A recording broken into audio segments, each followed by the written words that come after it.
Thank you, General. Thank you. Thanks to everybody for joining. Well, it's always easy and hard being the last speaker. It's hard because everybody else has said very intelligent and fantastic things. Easy because I will not have to repeat all of them. So in a way, thank you very much. Coming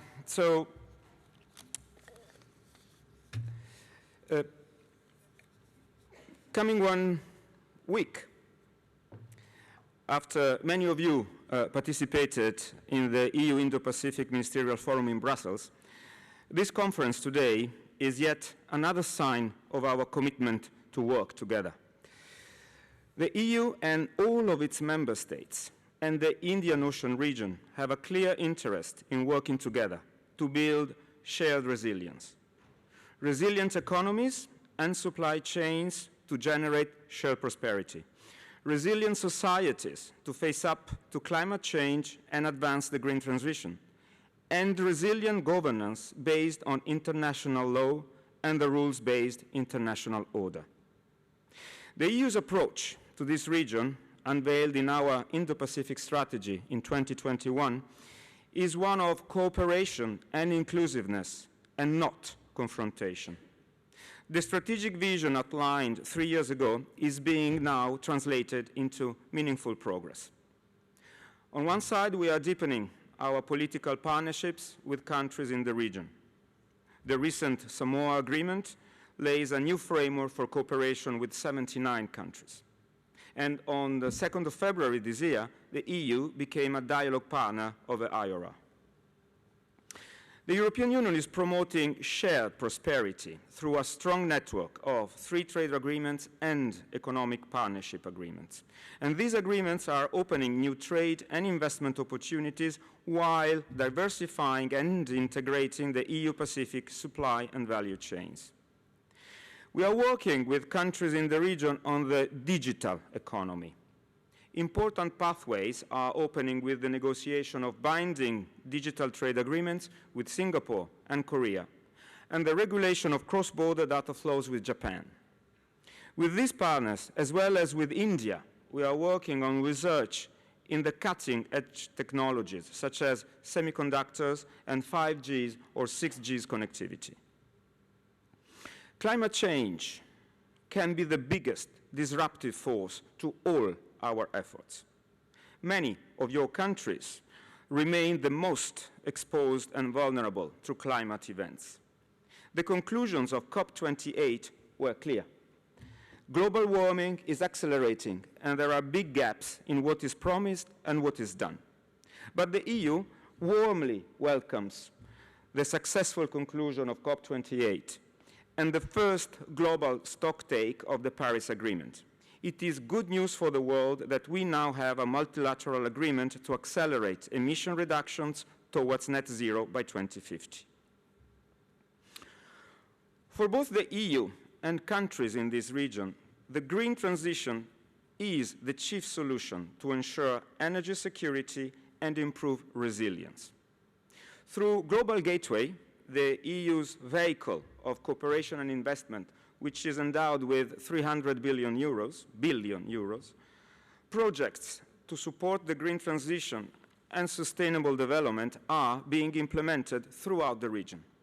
Simultaneously, we need to support adaptation and build resilience against climate change. And we wish to ensure that the transition is socially just and inclusive. Accelerating renewables and energy efficiency and decarbonizing our economies while supporting the most vulnerable. The Just Energy partnerships with Vietnam, Indonesia, and South Africa demonstrate our commitment to this goal. In the context of the green transition, it is imperative that the decarbonization of the transport sector continues to be a priority. For the aviation and shipping industries, this requires an international approach centered around the global production, distribution, and uptake of alternative transport fuels. In collaboration with many countries present today, the EU has already initiated key projects in this domain, and we look forward to broadening cooperation to more countries in the Pacific region. International cooperation on research and innovation is crucial for the twin green and digital transitions, as well as for promoting growth, prosperity, and social well-being. To deliver on these challenges, the EU Research and Innovation Programme Horizon Europe, endowed with 100 billion euros, is open to the world, including to the partners of this region. Of course, prosperity, sustainability, and connectivity are interlinked with security. And a key policy principle for the EU's external action is that there is no security without development, and there is no development without security. And the EU always favors multilateral solutions and regional approaches, and this applies equally to security. We, EU and its member states, have made clear our wish to increase security cooperation with partners worldwide. More specifically, freedom of navigation and overflight are fundamental principles that underpin regional security and stability. The EU is currently working with international partners to restore maritime security and freedom of navigation in the Red Sea, including through a military maritime operation to be soon adopted by the EU ministers in the next weeks, named Aspidis. The EU's coordinated maritime presences have been extended to the Northwest Indian Ocean. UNAFOR Operation Atalanta fights since years piracy and maritime crime off the Horn of Africa and contributes to capacity building for the coastal state.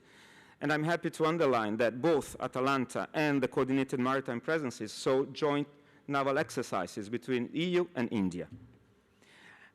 On top of that, projects like Crimario are essential to develop a maritime transparency initiative which increases maritime domain awareness in the Indian Ocean and the regional states. When it comes to security and defense, the EU now positions itself as a smart enabler, a powerful, non-traditional security actor seeking to enhance its partners' capabilities in the fields of maritime security, cyber, hybrid, foreign information manipulation and interference, and also crisis management. Our expertise and capabilities in non-traditional security domains are our added value. The EU is not a traditional military power, but it has a broad range of means and capabilities that do contribute actively to maintain stability and diffuse tensions worldwide. Ministers, colleagues, the Indian Ocean region stands at the crossroads of global prosperity and stability. To achieve sustainable economic growth, resilient to economic shocks, as well as deliberate distortions, we need to cooperate further, more than ever, through multilateral institutions and regional organizations like I mentioned, EURA, ASEAN, Quad, while respecting wholeheartedly the international rules-based order, including UNCLOS. The broad scope of engagement and agreements between the EU and its partners points to the dynamism of our exchanges.